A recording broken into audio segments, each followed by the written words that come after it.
kondisiyo ahabwa n'umwuka w'umwijima. Ni ukuvuga ngo iyo asanze podium barayiteguye arayihindura agahita apanga indi ahandi. Ni ukuvuga ngo ahita ahindura iyo abaririmbyi bazajya bahagararaho agahita akora indi hariya kandi mu makondisiyo y'imbaraga akorana nazo. Kandi uyu mupasiteri aho ageze hari ububyutse uyoberwa aho bunyuze. Korari siyo nshatse kuvuga. Akaba kibishidikanya ate se ubunanditse mu gitabo cy'ubugingo. Umuntu akaba habisumunda nzajya mu ijuru. Umuntu ukiri aho uwo nawe nazamuke afite igituma ashidikanya. Mu bintu biri gutuma ashidikanya afite ibyaha akora. Urugero, umuntu ashobora kuba yarakuyemo nk'inda enye. Hari abahanga mu kuzikorora kabisa rwa akorora pa kurya kubwira ati zo nibuka ni nkenye. Kandi ukabona muri korari ari guhogoza. Akavuga no mu ndimi we. Hakuzuzwa. Bakamuha ahubwo n'umwanya wo gusengera umwigisha. Akiyaranja kandi akiyaranja akanasenga muri ya masengesho nyine ajyanye nabo. Hari amasengesho basenga ntanemera. Kuryo banaguha mikrofone ukayasengera nahita nanayigushikuza. Pe urugero ngo mana ngo umukozi wawe ngo ahagaze imbere ngo yiri teraniro ngo abure ngo uboneke ngo ntacyo ashoboye ngo umunwa we ntacyo wabasha kuvuga ngo akanwa kugafungura kawe. Mbega akiyaranje akabanza kampfobya. Mbure se ndigini giye bantumeye naje ndahagaze giye uramburisha imbere abantu ngiye kubwiriza ni igini se rigiye abure akabwa bunyangana bwa bucakura ese ubu buntu Imana ntibubona. Mbega hari abantu bakorera Imana nabo ubwabo bashidikanya nimba bazajya mu ijuru cyangwa batazarijyamo. Ese ndagenda ese mbega bameze nk'umusure n'ugira umuremure umurizo muremure yinjiza mu cyari umurizo ugasigara hanze. Abantu batese mununi ni umununi umusure niko muso uri mu cyari musure ati ndimo ntarimo. Umva arimo igihimba umurizo uri hanze. Hari abantu n'ubundi mu by'Imana barimo batarimo. Mu by'ubugingo basa n'abakorera ubugingo ariko ntabwo bafite. Basa n'abajya mu ijuru ariko ntibajyayo. Basa n'abakorera Imana ariko ntibayikorera ntaho byanditse. Nyamara iki kiganiro wasanga ari we natumweho kugira ngo ukosore ibi bintu mazemo igihe. Reka mushimire mu izina rya Yesu Kristo wa Nazareti ko tubana hano kuri Eva Mumare. Niba waramaze gukora subscribe Imana y'amahoro umugisha kandi kwishimire kuba mu gihugu cy'Uwiteka Imana yaguha. Niba kandi utarakora subscribe ni umwanya wawe wo gukora subscribe kuko impamvu tukubwira mu gukora subscribe no kugira ngo gahunda na program byo bibarizwa hano cyangwa se byibibera hano cyangwa ibyigisho vuga butumwa masengesho gahunda na porogaramu amasaha n'igihe cyanyacyo kaze na karibu uzajye uhura nabyo batiri bakubwira ngo habaye iki ahubwo ujye ubyibonera. Nubona byibuze ari ibyo ukeneye kuba wareba bizajya bigufasha ko uhita nyine upyonda ufungura video ubundi bikurikira. Uraho neza mu Mariyone? Ndaho ndashimira Imana. Amahoro y'Imana bane namwe kandi muyahorane. Yego. Neshejwe n'Imana mu mutima ko ngarutse hano kuri Eva Mariyone. Murakoze cyane. Yego. Amasengesho y'uyu munsi mwiteguye gute? Uyu munsi biraba ari fire. Biraba ari fire kabisa. Biraba ari umuriro. Tumaze igihe duhindisha ikuzimu umushyitsi ariko n'ubundi barabimenyereye ko bagomba guhinda umushyitsi. Abera iyo basenze ubwami bwa Satani bubura amahoro. Yego. Kandi turi kwakira gukora kw'Imana muri aya masengesho turimo y'iminsi 30. Yego. Hanyuma se uku kwezi kwakugendekeye gute ukurikije uko wari ukwiteze? Uku kwezi mubona sengeye byangendekeye neza ko nasengeye abantu nkabona umubare w'abarimo basubizwa kandi bakakira ibintu biremereye. aho ni bo. Hanyuma mu ruhande rw'umwuka uku kwezi gushize nta cyaha nguyemo. Ubundi ari ukugwa mu cyaha no gukora icyaha, ibyo byose ni ibyaha. Mu bugingo ndumva ameze neza. Wenda ahantu hari akabazo gato ni mu ruhande rw'ikofe, ariko namenye ko atari jye gusa, ngo muri iyi minsi ibintu ni danje. byacanye danje. Aya mezi amabizinesi ntabwo biba biri kumanshinga, ariko tumfite amateka n'amakuru y'uko n'inyoni zirya zigasigaza zidahinga, ariko zibaho neza kwera. Hanyuma yambika uburabyo nabwo ureba mu murima ukabona buraberewe. Imana itunga abashomeri ikabatungisha umugisha. Abashomeri ntabwo batungishwa umushahara, batungishwa umugisha. Imana ikora ibintu bingana gutyo rero iragahora ku ngoma, turayizeye, tuyizereye mu mirimo ikora. Iki gituma ubundi mwebwe musenga Imana cyane, mubona ari ukubera iki abashomeri babaha Imana ikabigisha ubwenge bwo kuvumbura ibintu byabo? Hari umushomeri uba yarabaye umushomeri atari uko ari igicucu mu mutwe cyangwa ari umunebwe, ahubwo akaba ari nk'ishuri arimo, agakora ntibigende, agahindura ntibigende. Kandi aha mbonereho kubwira umuntu udukurikiye, nukora ikintu kimwe kikanga jya ugerageza ikindi. Ntugakore ikosa ryo gucika intege ngo gucuruza ngo si impano yanjye byarananiye. Nucuruza intoryi bikanga jya ujya mu nyanya, nibyanga ujye mu muceri, nibyanga ujye mu mavuta. Ntabwo uzagera ku kintu cya gatandatu utarabona ikiguhira. Icyo ni kimwe. Nudepoza ahantu bikanga, depoza ahandi. Nushaka ko yaradepoje inshuro 20 arye bikunda ku ya 21. Hanyuma rero uyu mushomeri nawe wabaye umushomeri kubera ubunebwe no kumva ngo aka kazi karasuzuguritse sinagakora, uyafite ikibazo mu mutwe. Ubu hari umushomeri ngo utakora ubuyede ngo ni ukwisuzuguza. Ubu hari umushomeri ngo utacuruza amakara ngo yamwicira inzara kubera ko afite izo nzara zometse. Hakaba n'umushomeri wabaye we ntako atagize, akora ibishoboka byose yewe. Hakaba n'umushomeri wibera mu cyumba cy'amasengesho no mu buvumo no mu butayu, ataragera kuri tera aho yakorera abonye akazi, ahubwo azi aho basengera ariko atazi aho bakorera. Ako kantu rero niko kazengera. Ko numva ari nayo nkeneye nubwo nje kukubaza ndi. Aka kantu rero kaba abashomeri bibera aho Imana ivugira, batajya aho ikorera, bazabupfana. Ubu hari abantu bambaye igishoro, umuntu akakubwira ngo ni umushomeri ariko ugasanga igishoro aracyambaye, ugasanga ahubwo yabuze umuntu umwicaza hasi ngo amuganirize n'ibirimba namukubite. Ugasanga hari abantu ubona bakwiye n'inshya, ariko ugasanga umuntu wambaye isaha y'ibihumbi 400, yambaye zahabu ku ntoki y'ibihumbi 700, yambaye inkweto y'ibihumbi 150, yambaye kositimu y'ibihumbi 150, ugasanga yambaye botike yose, yarangiza ngo ni umushomeri. Niba hari umuntu bahuye akabimwambika kugira ngo bigende bite? Ibyo bintu bakwambitse se, usibye ko hariho abashomeri babyiyambika, Uwiteka gukubita umugisha wo mu biganza umuntu agakorwaho, yaba ari uwo mwene wanyu uba hanze kuba bafite, kandi aba bafite bene wabo baba hanze, namwe mugabanye ikintu cyitwa ifemba no kwirirwamo bahagiza mubatesha umutwe. Ntabwo bagiye gucukura amafaranga, ibintu byo kumva buri kwezi bazajya babaha mwarananiwe kujya gukora, mukumva buri kwezi bazajya babaha. Ntabwo ari itegeko ko babaha mwigumya, ariko barayakorera mu mariyone bajye bayaduha. Bayabaha ntabwo bababyaye ngo babarere. Kandi twaravuye mu ndimi. Pardon. Iyo uhora iminsi yose uhora wumva hari umuntu uzaguha bigutera ububwa, kandi uyu muntu uzaguha turamwemere ko yaguha, ariko ibyo yaguhaye wabibyaje iki? Ntiwakwemera kubera ko ushobora kuba wumva nk'aba bantu turi kubwira, nka bamwe muri bo.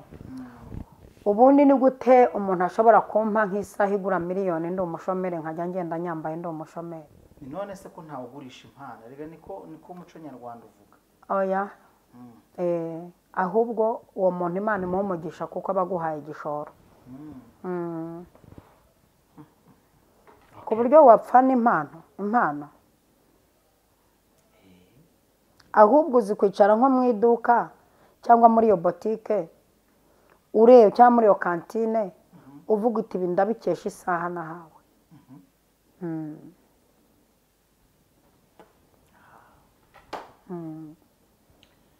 nuko badushizemo ntawe ugurisha impano wa mubyeyi. nibyo babashyizemo dore abantu bagiye mu butayu gusenga bafite ibyifuzo. uwa gatatu icyifuzo yari afite cyari icy'akazi. uwo wa gatatu niwe ndi buvugeho.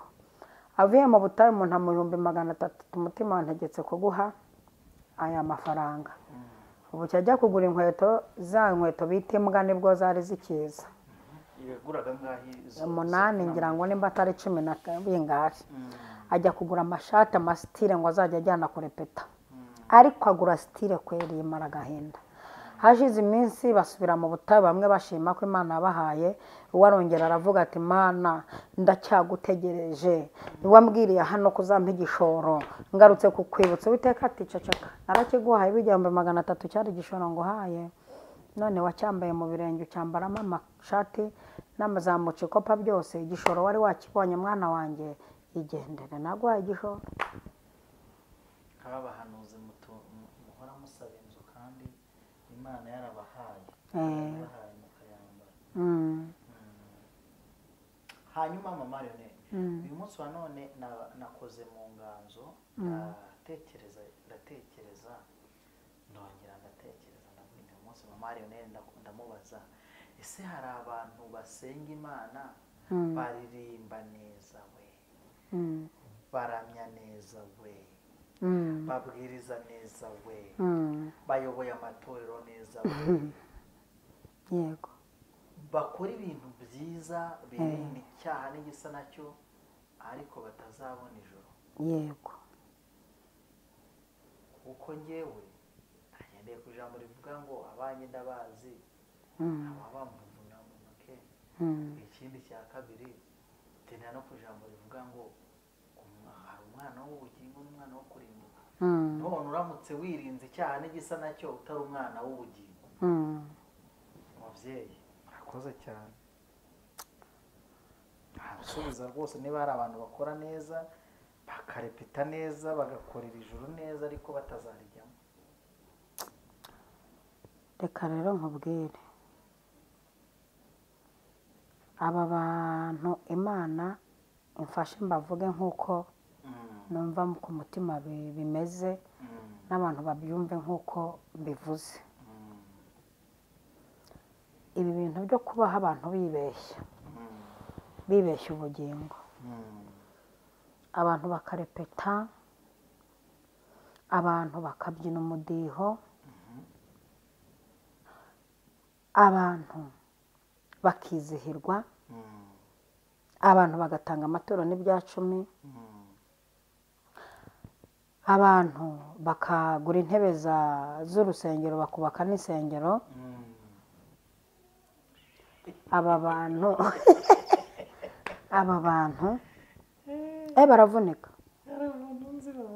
uvuze kugira no gukora neza urusengero, umuntu wakoze podium, ntabwo uciye mu ijambo baze kumbabarira, moya komerezaho. umuntu wubatse podium arangije ahitamo maze kuyubaka.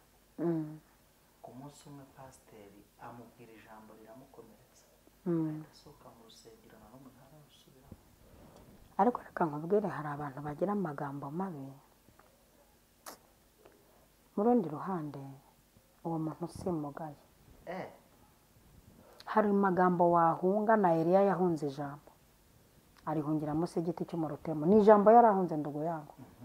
hari umuntu utahunga akaba yakwica. guhunga si ububwa, guhunga si bugwari, guhunga si intege nke. hari umuntu wareka, burya umuntu yakubwira ngo nzakwica aba azakwica. umuntu yakubwira ngo ndakwanga aba akwanga. umuntu yakubwira ngo ndagukunda aba agukunda. aba bantu nabo bafite amagambo aryana, bafite amagambo y'iyicarubozo, bitwa ko bayoboye abantu, bitwa ko baba mu nsengero. aba bantu nabo rwose mvuze ngo turabiyamye, Imana ishyigikire ibatwiyamire, kuko abantu benshi bafite ibikomere. hari impunzi zahunze.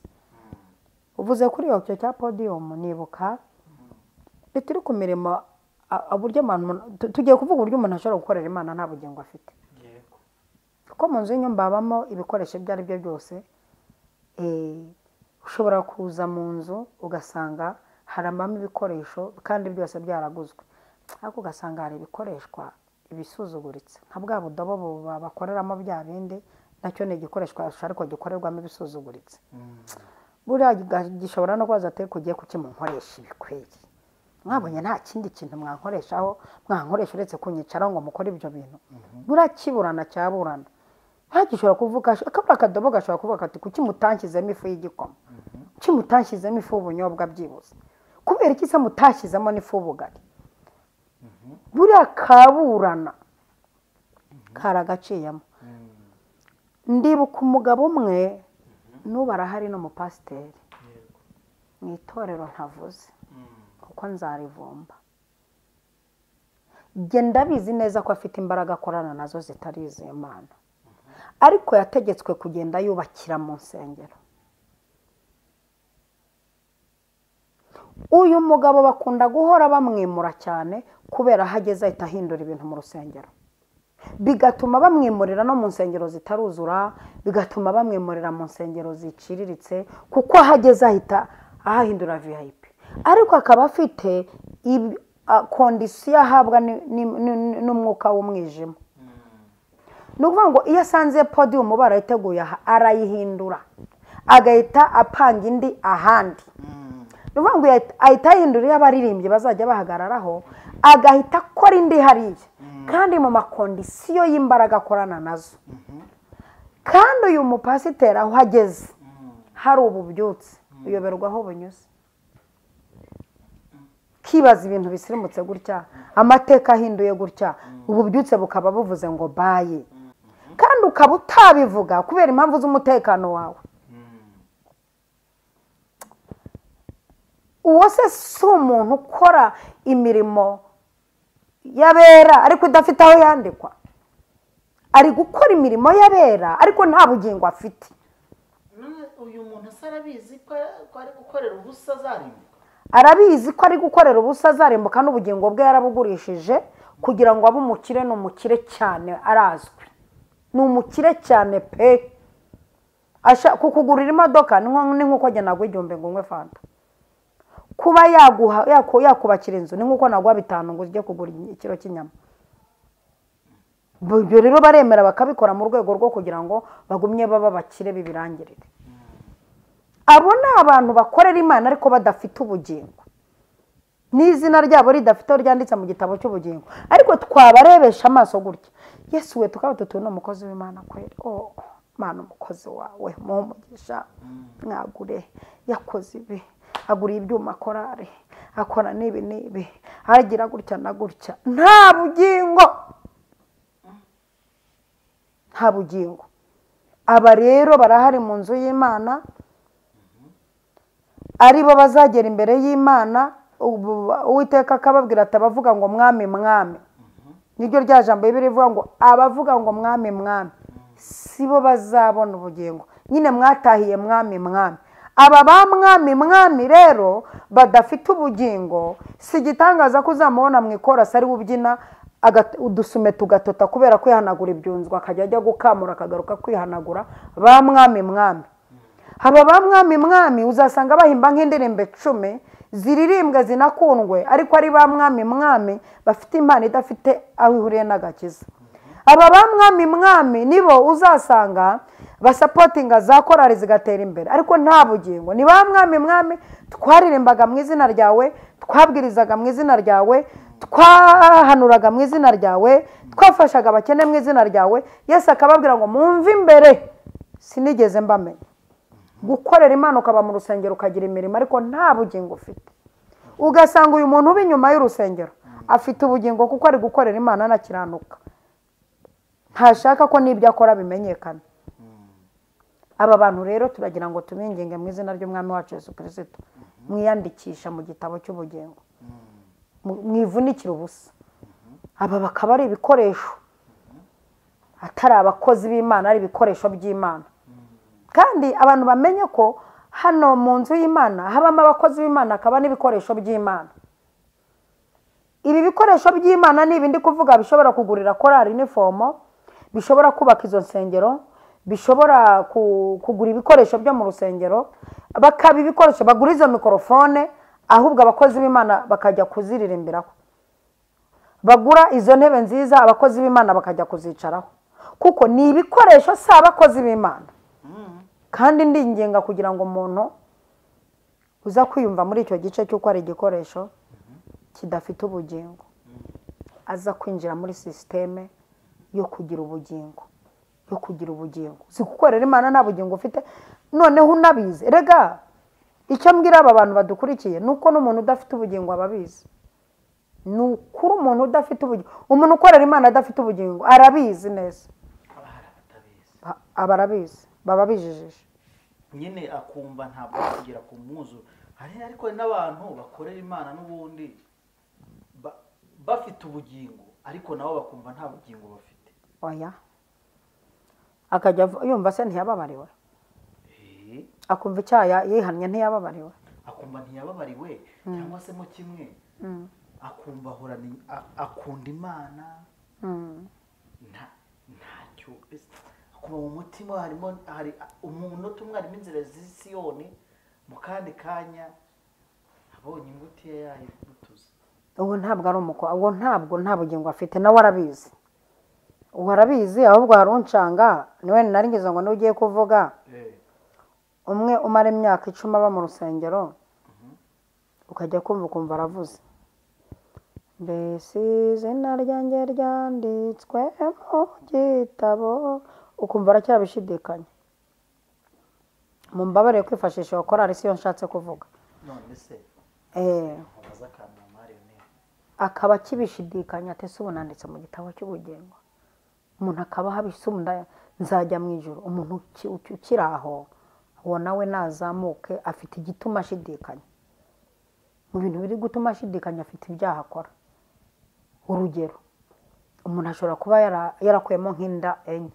Hari abahanga mu kuzikorora kabisa, rwa akorora pa kurya kubwira ati zo nibuka ni nkenye, kandi ukabona muri korali ari guhogoza, akavuga no mu ndimi we hakuzuzwa, bakamuha ahubwo n'umwanya wo gusengera umwigisha, akiyaranja kandi akiyaranja akanasenga muri ya masengesho nyine ajyanye nabo. Hari amasengesho basenga ntanemera, kuryo banaguha mikrofone ukayasengera nahita nanayigushikuza pe. Urugero ngo Mana, ngo umukozi wawe ngo ahagaze imbere ngo yiri teraniro, ngo abure, ngo uboneke, ngo ntacyo ashoboye, ngo umunwa we ntacyo wabasha kuvuga, ngo akanwa kugafungura kawe. Mbega akiyaranje akabanza akampfobya, mbure se ndigini giye bantumiye naje ndahagaze, giye uramburisha imbere abantu giye kubwiriza ni igini se rigiye abure, abure uboneke. Mbure se kubera iki? Nimbura se ninde uvuga? Niba turiho kubwo ijambo ry'Imana rivuga, turiho kubwo none se ko yantumye, buriya ni umwuka wanjye ukora se nta shusho riri bukore? Nariya ni amasengesho y'ubwana, niyo gupfobya, bavuga ko ari ay'ubwana no gupfobya, naho agejeje imitekerereze ye. Ariko none se none ni gute umuntu, kandi ubwo umuhaye mikrofone nawe niwe watangiye abyica. Amuhaye mikrofone aravuze ngo tugiye gusenga Imana n'abantu babiri. Byatangiye kare, kandi hano tuba turimo duhuguriramo n'abantu bahagarara imbere y'abantu. Uzi ukuntu abavuze yaho yabirangije yabihwanyije, dusenga Imana abantu babiri batuyobora mu mwanya wo gusenga Imana. Naho uvuze ngo tugiye gusenga Imana n'abantu babiri, ubwo tugiye gusenga Imana niturangiza dusenga abantu babiri, kongereho abantu babiri. Uyu nawe bahaye mikrofone ati aburira imbere yawe uboneke. Aho ni byiza. Uyu ni imburamumaro, ntacyo amaze, arampfobeje, arantutse, ampinduye imbere y'Imana byo hakaboneka Imana, byo ndabyemera. Oya ntajye simbyemera. Ngiye mpagaze imbere y'abantu, Imana yanyohereje ndi ambasaderi w'Imana, ndi intumwa mu cyimbo cya Kristo, yego mpagaze imbere y'abantu Imana yatumye. yego Wowe uje kumburisha nkandi, ubu uje kumbwira ngo uje kuvuga ngo mbure se nimbura se ninde uvuga? Erega ni amasengesho y'intege nke mu bitekerereze, yego mu mitekerereze no kuba ntaho yanyuze. Ibyo nimbura se ngewe kandi mwampamagaye ngo mbwirize mbure. none se mama Mariyone reka tubigendanemo neza kandi nk'umwana w'Imana yose.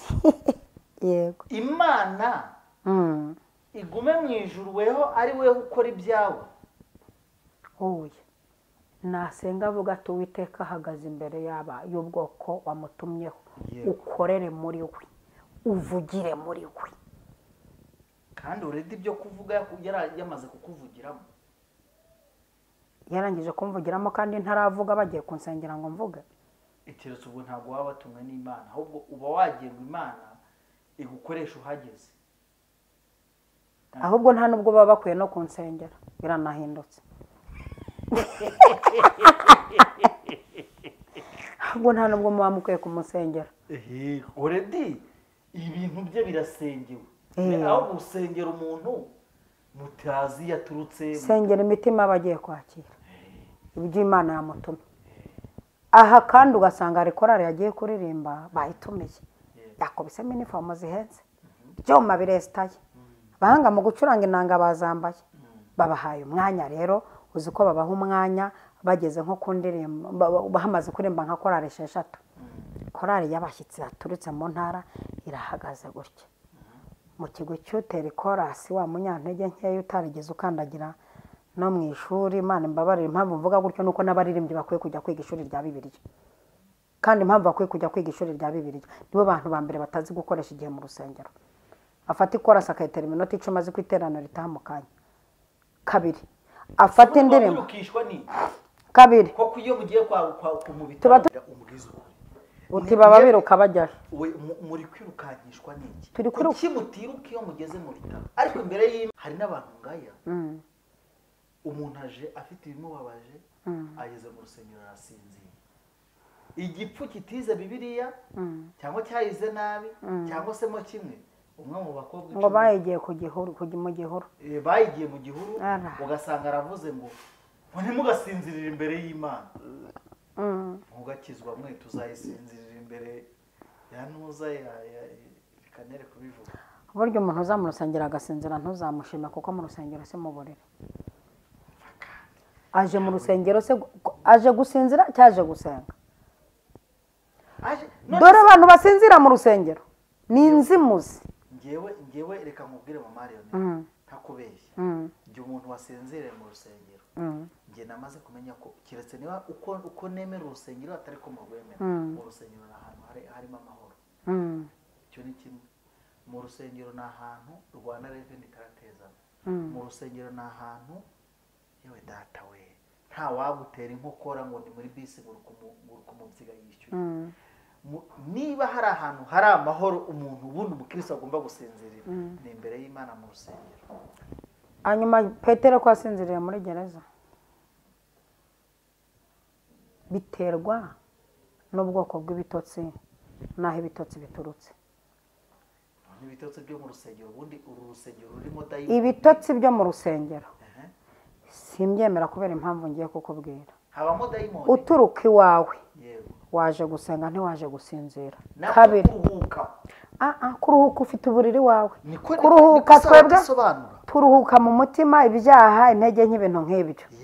Kabiri wamaze kugira aho rero abagomba guhombya amaso. Ahubwo se ugira ngo waryama muri iriya ntebe ugasinziramo urarata wavunaguritse, ahubwo ugiye kunywa za ibuprofene.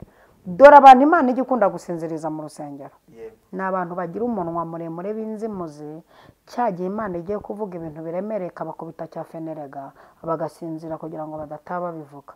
Uburyo nubona umuntu usinzira mu rusengero ujye umenya ko ashobora kuba afite umwuka wo kumena amabanga. Imana igiye kuvuga ibintu bikomeye ku bantu bayo idashaka ko azabivuga. Kabiri undi muntu usinzira mu rusengero ni rwa rusengero ruba rwajemo umukonikoni rwasuwe n'imbaraga z'aba bantu batuye hepfo aha bakavuga bati dukurikije ibihe turimo tubona n'ibintu bashaka kudutwika no kudusukaho reka natwe twohereza umwuka w'ibitotsi abantu basinzire. Gatatu, uyu muntu ijambo rigiye kuvugwa ryari rifite umuti umuvura, none twebwe ikuzimu duteguye ikintu cyitwa kuri munyaga tumuteje igitotsi, iri jambo ntaritahane, ariko nibagera kuri akabonye turamuha imbaraga ashyira amanga ajye gucugusa umuceri. Nari ndimo nsobanura amasengesho korari isenga igeze ku ruhimbi, yaravuye hariya mu ntara yarasengeye urugendo, bagera ku ruhimbo ugasanga mu kigwi cyo kugira ngo baririmbe indirimbo zabazanye, afashe mikorofone ukumva umuririmbyi w'umuswa aratangiye ati mwami Yesu twaje gukora umurimo wawe, turakwinginze indirimbo turirimbira hano zibizubaka abantu, izi ndirimbo tugiye kuririmba zifashe imitima y'abantu, izi ndirimbo zikoreremo, dusengeye abaririmbyi bose. Nyumvira umuswa kwera uje kwivamo, wabuze umwanya, yagaragaje ko babuze umwanya batigeze basenga, byose baje kubirangiriza. Kabiri impamvu mvuga urashigikiye abantu babeshyera mu rusengero baje gusengera urugendo se cyangwa bararusengeye, bakwiye kuba bararusengeye bakaza gukora umurimo babatumirije. none niba batarabonye umwanya bamwe muri bo agahita porofitiraho, aho nta buhanga burimo, kuko icyambere uhagaze imbere y'abantu. ahubwo uyu muntu n'umwuka w'Imana akomeza akorera muri we kuko ntakeneye kubeshya kandi agiye gukorera imbere. Uyu rero ikibazo impamvu ndi kubivuga nta bikoreshejwe nuko batabonye umwanya wo gusenga, nta bikoreshejwe nuko batasenze, barasenze ahubwo ni afite ubujiji muri we no kutiga no kudakura mu mwuka.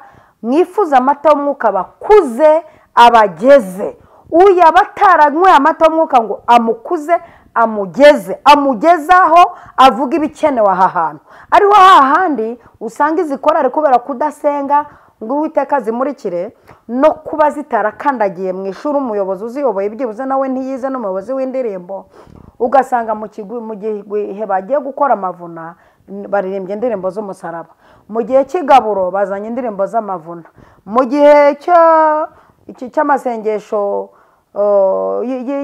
yo gusaba umwuka wera bazanye indirimbo zo kwiha kumva ibintu babamo ni kontreta y'ibyo barimo. abaririmbyi baririmba ugasanga urugero hari ijambo rivuga ngo kuko umwami Imana izantabara, sizi impamvu binjemo, ariko ugasanga abantu bari kuririmba yenda bari kuririmba ibintu umugani wawe atekereza birajyanye kandi babatumiye ngo baze baririmba aho hantu. Yego, ubwo kugira ngo menye ko aba bantu bafite umwuka w'Imana nuko numva insanganyamatsiko y'igiterane cyangwa se y'ibyigishirizwaho nsanga bihuye, ariko iyo nsanze ngasanga ya ndirimbo ya kera bahimbye kera ya dumudumu niyo bari gukoresha hehe, kandi ubundi bagombye kuririmba kuko umwami Imana izantabara. nuko temiri hariya ntimurimo muririmba indirimbo y'ibyo babatumirije, n'umuvugabutumwa agatenyuka nawe akaza ngo hari ijambo umwuka yamuhaye. Aba bateguye se nta mwuka wari wabafashije gutegura? Ako karakanyuzemo nako kari ngombwa gashamikiye kuri uyu muntu ukora ibintu mu rusengero, ukora ibintu azi ngo ari gukorera Imana ariko nta bugingo afite. Ninde waguriye abaririmbye amazi, ninde wafashije abakene mu rusengero, kandi ubwo arabafasha mu mafaranga avuye gusambanira, arabafasha mu mafaranga yanyanganyije. Erega hari n'abantu batajya basora badatanga imisoro ya Rwanda Revenue, ukababona barimo bimaringa bavuga ngo kubw'ishyaka ry'umurimo w'Imana ngo ntanze 500 ngo gushyira amakaro mu rusengero. Waribye leta, uhagaze no mu gihugu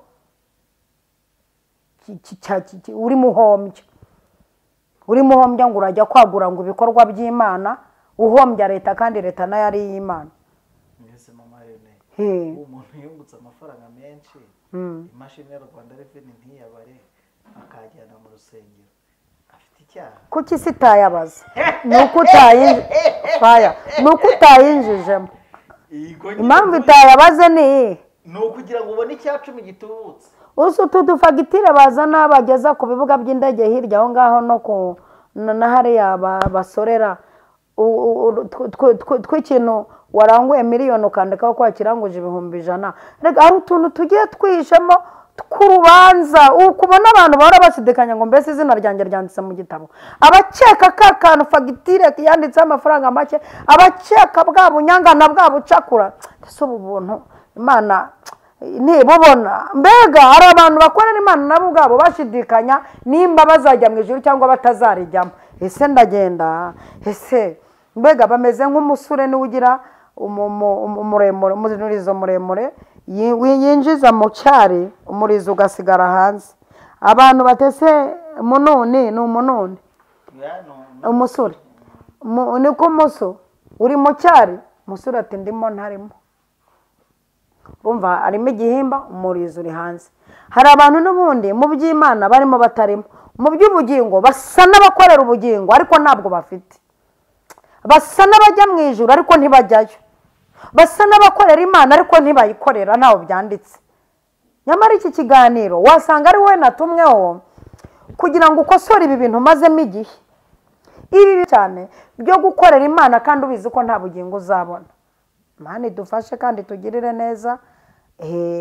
Iyo yari amagambo y'ubugingo. Nukenera amagambo y'ibikabyo tuzakurangira aho aba. Aya ni ay'ubugingo, ay'ubugingo abaha, ay'ibikabyo tuzakurangira aho aba. Ariko hano nifitiye abantu bashaka amagambo y'ubugingo.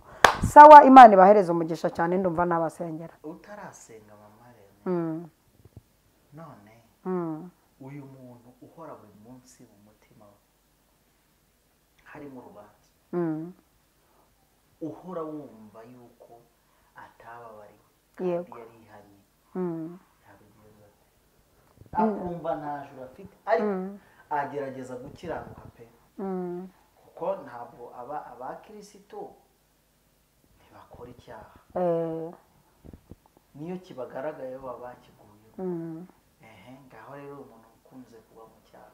Uzi ukuntu umuririmbyi we yamwise uyu muntu, ca bugufi wa mutindi jya ku birenge by'umukiza agutunganye. Nazi ku birenge by'umukiza, shaka umukozi w'Imana mwaturire, afata umwanzuro se avuga ati guhera uyu munsi nirengagije ko imyaka ishize nakoze nta bugingo, nakoze bidafite aho byandikwa, ariko ubu ntugarutseho noneho sinzongera kuzimira, byibuze naze aje yihanganira imyaka maze akorera munsi y'igihembo, atangire bundi bushya mirimo myiza mike.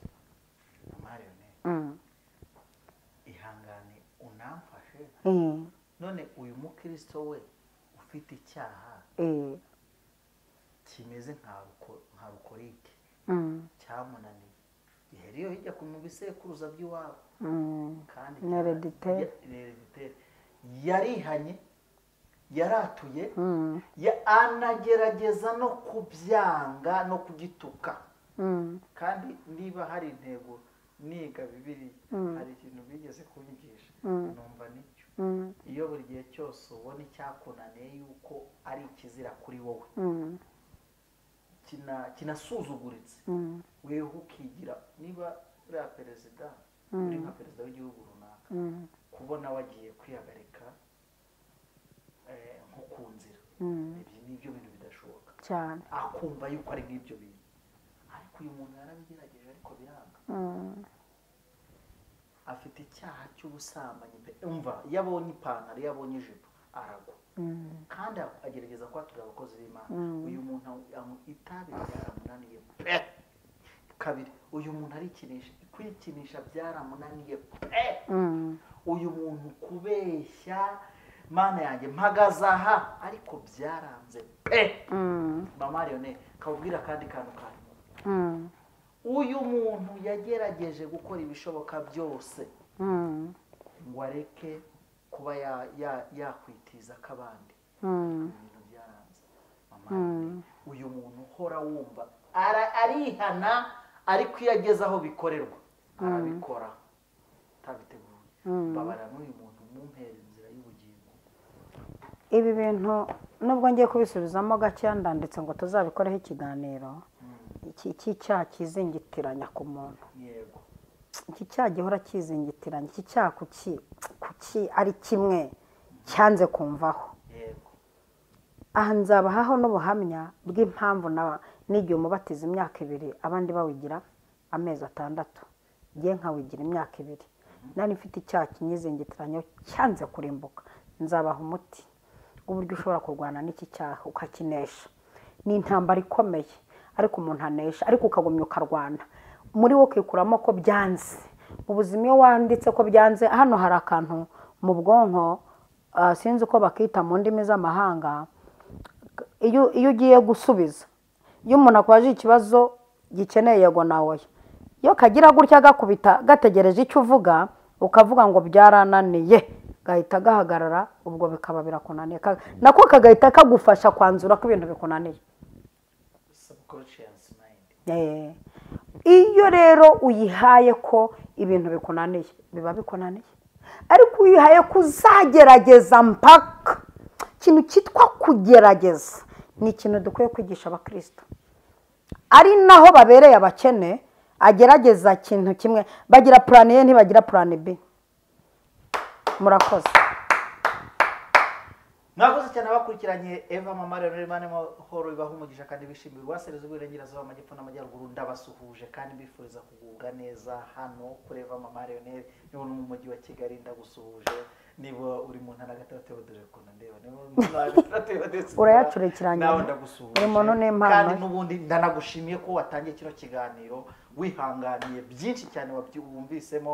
uko wumvishe ikiganiro ubona uko uyu munsi nyine byagenze, kandi muri kubona yuko ari turi kuva mu bwiza tujya mu bundi, kandi tuzakomeza tuva mu bwiza tujya mu bundi.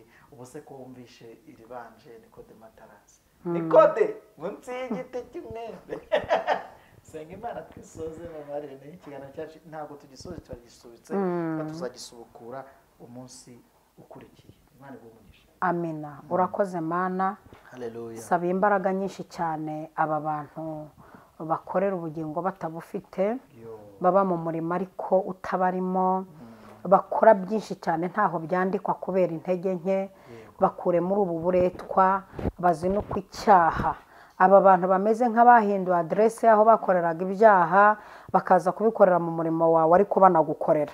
Aba bantu bakora ibyaha banagukorera, ubaha imbaraga zo kureka ibyaha, bagukorere batinya. Urakoze, ndagushimiye mu izina rya Yesu Kristo. Amen, amen, amen.